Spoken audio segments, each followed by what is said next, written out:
Shalom, salam sejahtera di dalam kasih Tuhan Yesus Kristus. Hari ini kita bersyukur anugerah Tuhan boleh membawa kita, boleh menikmati kasih karunia Tuhan yang melimpah. Pada hari ini kita akan membahas satu topik yang menarik dan saya percaya akan sangat memberkati kita, yaitu topik dengan judul Jemaat yang Dewasa dan Melayani Tuhan. Namun sebelumnya kita akan berdoa bersama-sama sebelum kita akan renungkan firman Tuhan pada hari ini. Mari kita berdoa. Kami bersyukur ya Tuhan di hari ini anugerah-Mu yang melimpah boleh membawa kami di tempat ini. Terima kasih untuk waktu terbaik. Kami akan bersama-sama merenungkan satu bagian firman Tuhan pada hari ini. Biar Roh Kudus akan menolong kami untuk bisa memahami firman-Mu di kesempatan ini. Di dalam nama Tuhan Yesus kami berdoa. Haleluya. Amin. Saudara-saudara yang dikasihi oleh Tuhan, seperti yang saya katakan tadi bahwa hari ini kita akan membahas satu topik yang sangat menarik, yaitu jemaat yang dewasa dan melayani Tuhan. Saya percaya bahwa Tuhan merindukan kita berada pada kondisi sebagai jemaat yang dewasa dan melayani Tuhan. Dasar firman Tuhan yang akan kita baca pada hari ini akan menjadi dasar renungan kita yang saya ambil dalam Kisah Rasul pasal 2 ayat 41 sampai ayat yang ke-47. Di sana firman Tuhan berkata, orang-orang yang menerima perkataannya itu memberi diri baptis, dan pada hari itu jumlah mereka bertambah kira-kira 3.000 jiwa. Mereka bertekun dalam pengajaran rasul-rasul dan dalam persekutuan, dan mereka selalu berkumpul untuk memecahkan roti dan berdoa. Maka ketakutanlah mereka semua, sedang rasul-rasul itu mengenakan banyak mujizat dan tanda. Dan semua orang yang telah menjadi percaya tetap bersatu, dan segala kepunyaan mereka adalah kepunyaan bersama. Saudara-saudara yang dikasihi oleh Tuhan, melalui perenungan firman Tuhan yang kita boleh lihat di dalam konteks Kisah Para Rasul 2 ayat 41 sampai 47, saya mendapati di sana Rasul Lukas memberikan satu penjelasan tentang ciri jemaat yang dewasa dan melayani Tuhan. Saya mendapati di sini bahwa jemaat mula-mula adalah jemaat yang dewasa di hadapan Tuhan, oleh karena ada beberapa ciri yang mereka tunjukkan. Yang pertama adalah bahwa jemaat mula-mula adalah jemaat yang mengalami pertobatan yang sungguh di hadapan Tuhan. Artinya ketika mereka mendengarkan perkataan khotbah yang disampaikan oleh Rasul Petrus, mereka menerimanya dengan sukacita.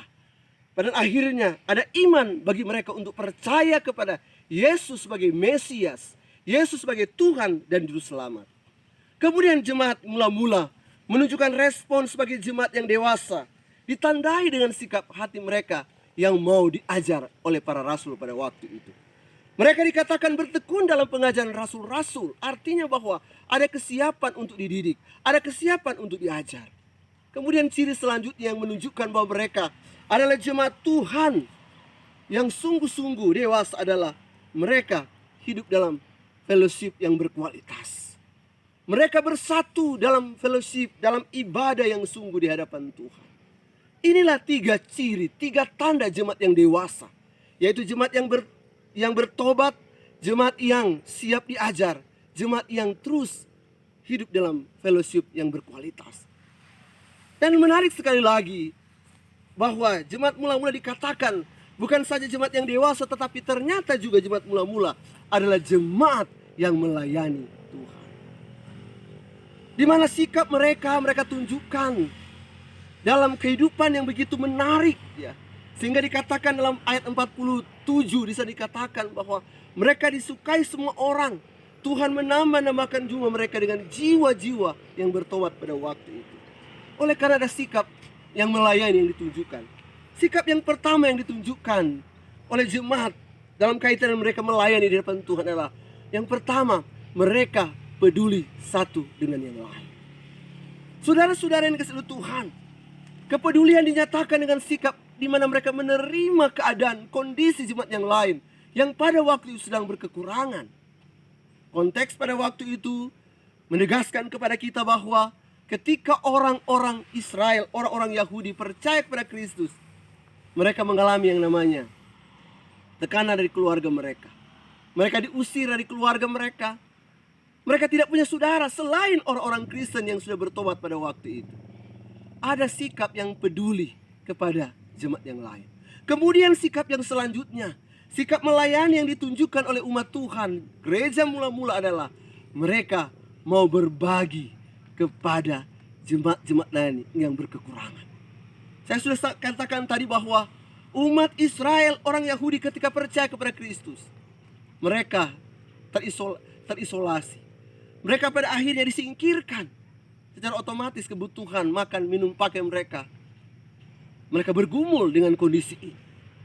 Dan kita boleh melihat di sini bahwa ternyata jemaat mula-mula dipakai untuk memperhatikan jemaat-jemaat Tuhan yang lain yang sedang berkekurangan dalam kaitan dengan ekonomi, kaitan dengan sandang pangan mereka pada waktu itu. Satu ciri yang begitu luar biasa, satu teladan yang begitu luar biasa, kedewasaan rohani yang ditunjukkan, dan juga sikap mau melayani yang ditunjukkan oleh jemaat mula-mula menjadi teladan bagi kita pada hari ini.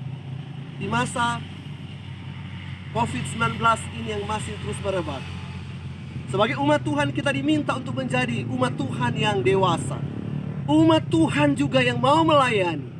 Dan biarlah kebenaran firman Tuhan pada hari ini melalui sikap dan teladan jemaat mula-mula, di mana mereka menunjukkan teladan hidup jemaat yang dewasa dan jemaat yang melayani, akan menjadi inspirasi bagi kita untuk menjadi jemaat Tuhan yang mau melayani siapapun di hari-hari ini. Mungkin ada jemaat yang lain sedang bergumul, mungkin ada saudara-saudara kita yang di sekitar rumah kita yang sedang bergumul. Mari kita sama-sama layani mereka. Mari bersama-sama kita tunjukkan kepedulian kepada mereka sebagai seorang yang disebut sebagai orang yang menjadi milik Tuhan, yang dewasa dan yang mau melayani Tuhan. Kiranya firman Tuhan pada hari ini boleh memberkati kita semua. Puji Tuhan. Mari bersama-sama kita berdoa. Bapa Surgawi, kami mengucap syukur pada kesempatan hari ini. Anugerah Tuhan yang luar biasa Engkau nyatakan bagi kami, di mana firman-Mu boleh menjadi bagian kami. Firman boleh mengingatkan kami, firman boleh menegur kami, di mana di masa penyebaran virus corona yang terus berlanjut hari-hari ini. Kami umat-Mu Tuhan diminta untuk menjadi umat Tuhan yang dewasa dan terus mau melayani Tuhan. Kami ekspresikan pelayanan kami kepada orang-orang lain yang membutuhkan kehadiran dan uluran tangan kami. Kami bersyukur berdoa di dalam nama Tuhan Yesus. Haleluya. Amin.